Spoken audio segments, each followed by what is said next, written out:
Assalomu alaykum aziz bolajonlar. Yaxshi dam oldinglarmi? Kayfiyatinglar yaxshimi? Unday bo'lsa, kayfiyatlarimizni ko'tarib olamiz. Chiroyli bo'lib stol atrofiga o'tirib olib, ekranga qaraymiz. Marhamat.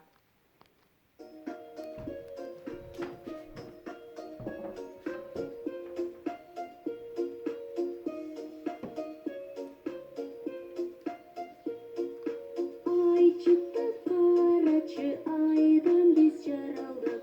Ay nuru tөгülгөн алтындай балалык. Ay nuru tөгülгөн алтындай балалыk.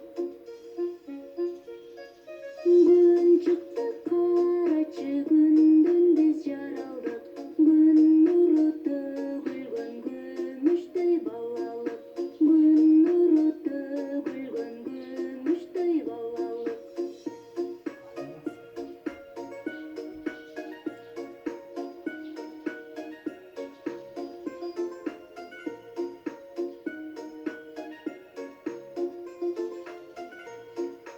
Asmanda yıldızlar жылмайып карашат. Анткени аларда тынчтыкты самашат. Анткени аларда тынчтыкты самашат.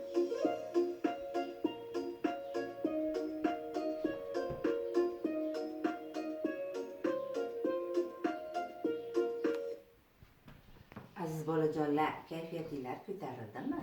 Unday bo'lsa, darsimizni boshlaymiz. Bugungi darsimiz o'zbek tili darsi. Bolajonlar, hozir qanday fasl? Bahor fasli. Bahor fasli 3 oydan iborat ekan. Mart, aprel, may. Hozir may oyi ekan bolajonlar. Bugun 18-may ekan bolajonlar. Bolajonlar, bu yil nechanchi yil? Juda ham to'g'ri, 2020-yil. Qirg'iz Respublikasida aymaktarni o'niktiruv, o'lkani sanirabtashtiruv jana baldarni qo'ldow yili deb e'lon qildi prezidentimiz bolajonlar. Biz sizlarni baldarni qo'ldow yilida mana hozir karantin mahalida ham onlayn tarzda sizlarga darslarni berib yetkazishga harakat qilyapmiz. Bolajonlar, darsga tayyormizmi? Unday bo'lsa, stol atrofiga chiroyli bo'lib o'tirib olamiz. Daftarlarimizni, ruchkalarimizni, kitoblarimizni qo'yib, gavdalarimizni tik tutgan holatda chiroyli bo'lib o'tirib olamiz. Bolajonlar, unday bo'lsa, hozir o'zbek tili darsini maqsadlari bilan tanishamiz. Bugun bolajonlar bosh harflar imlosi bilan tanishasizlar. So'z va gaplarni chiroyli va xatosiz yozishga harakat qilasizlar. Tozalikka e'tibor berib, yashash joyimizni toza saqlashni o'rganamiz hamda uyda yakka holatda ishlashga o'rganamiz. Aziz bolajonlar, darsga tayyormizmi? Unday bo'lsa, chiroyli qilib daftarni qiyo holatga keltirib, gavdalarni tik tutgan holatda bugungi sanani yozamiz. 18-may yozib oldinglarmi? 18 necha xonali son ekan bolajonlar? 2 xonali son. Demak, bitta 10lik, 8 ta birlik bor ekan. Juft son ekan bolajonlar. Tagiga chiroyli qilib mavzu 38-40 mashqlar deb qo'yiladi. Yozib oldingmi? Unday bo'lsa, kitobimizni 109-betini ochamiz. Demak, biz o'tgan darsda bosh harflar imlosi bilan tanishgan edik. Demak, insonlarning, kishilarning ism familiyalari bosh harf bilan yozilishini bilgan edik. Bugun esa shahar, qishloq nomlarini bosh harf bilan yozilishini bilib olamiz ekan. Qaranglar, 38-mashq o'qing. Qirg'izistonning poytaxti Bishkek. Dadam Issiqko'lda dam oldi. O'sh shahrida Sulaymon tog'i bor.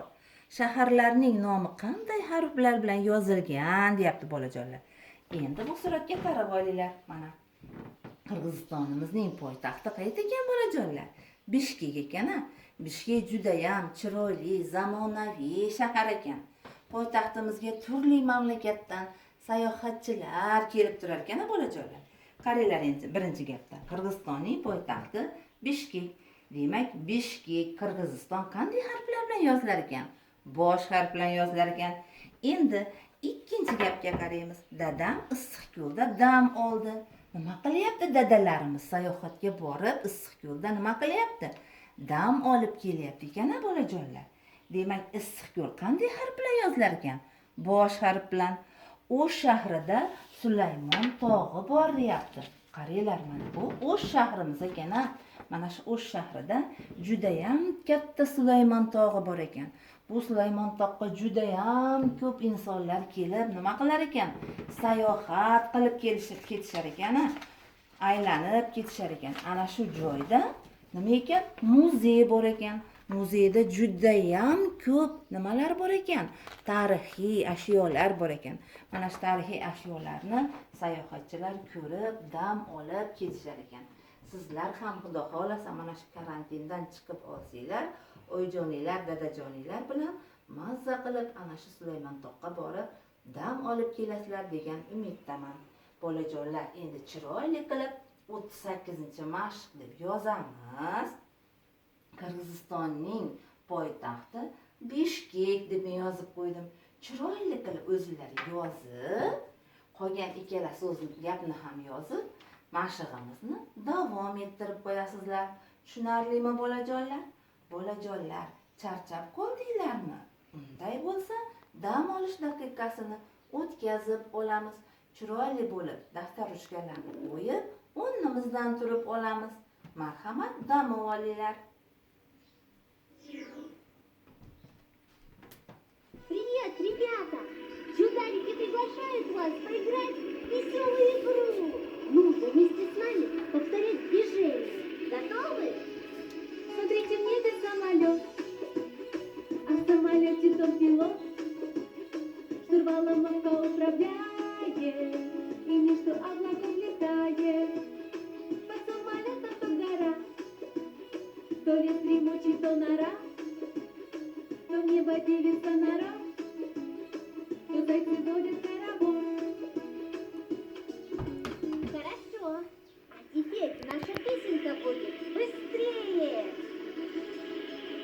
Смотрите, в небе самолет, а в самолете там пилот, штурвалом ловко управляет, и между облаков летает. Под самолетом то гора, то лес дремучий, то нора, то в небо делится нора, то зайцы водят хоровод. Молодцы! А давайте-ка еще быстрее! Смотрите, в небе самолет, а в самолете там пилот, штурвалом ловко управляет, и между облаков летает. Под самолетом то гора, то лес дремучий, то нора, то в небо делится нора, то зайцы водят хоровод. И еще... Aziz bolajonlar, dam olib oldingmi? Unday bo'lsa, darsimizni davom ettiramiz. 39-mashqqa qaraymiz. Qaranglar. O'qing, gaplarning oxiriga qanday tinish belgi qo'yilgan, deyapti. Bolajonlar, qaranglar. Biz anhorda cho'mildik. Qanday gap ekan bu? Juda ham to'g'ri, darak gap ekan. Biz anhorda cho'milganligimizni bildiryapti ekan. Sen suzishni bilasanmi, deyapti. So'roq gap ekan. Suzishni bilganligini nima qildiryapti ekan bolajonlar?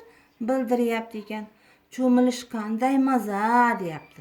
Bu qanday gap ekan? Unday gap ekan. His hayajon bilan aytilgan gaplar unday gap deylar ekan bolajonlar. Juda ham yaxshi. Xuddi shunday qilib 39-mashq deb chiroyli qilib yozib olinglar. Demak, birinchi gapimiz darak gap, ikkinchi gapimiz so'roq gap, uchinchi gapimiz esa unday gap ekan. Chiroyli qilib ko'chirib qo'yasizlar bolajonlar. Tushunarlimi? Endi bolajonlar test bajaramiz. O'rtaga chiroyli qilib test deylar. Qaranglar, so'roq gapni aniqlang deb yozib olamiz. A. Hilola kitob o'qidi. Hozir qanday fasl? Nargiza sen paxtani ter, deyapti. Demak, mana shundan so'roq gapni topib, nima qilamiz? Tagini chizib qo'yamiz, bolajonlar. Juda ham yaxshi.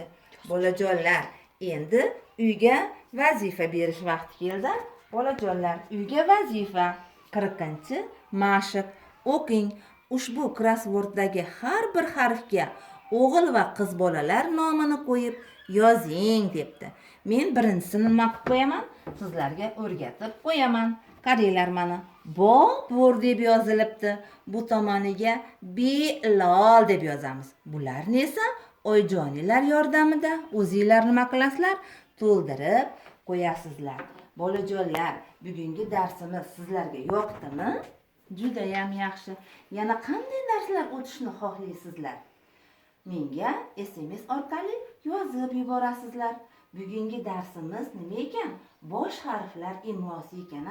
Demak, bosh harflar nima ekan?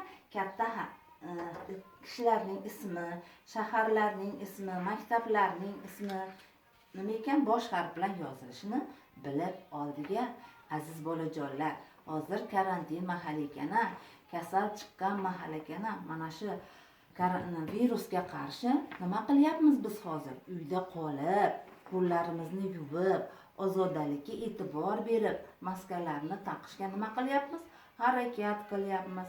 Shu ozoda bo'lib yursak, bunday kasalliklarni albatta yengib o'tib, tezroq maktabga nima qilamiz ekan? Qaytamiz ekan. Aziz bolajonlar, bugungi darsimiz yoqdimi? Bugungi darsimiz sizlarga yoqqan bo'lsa, qo'l chalib qo'yasizlar. Menga vazifalarni qilib jo'natib yuborasizlar.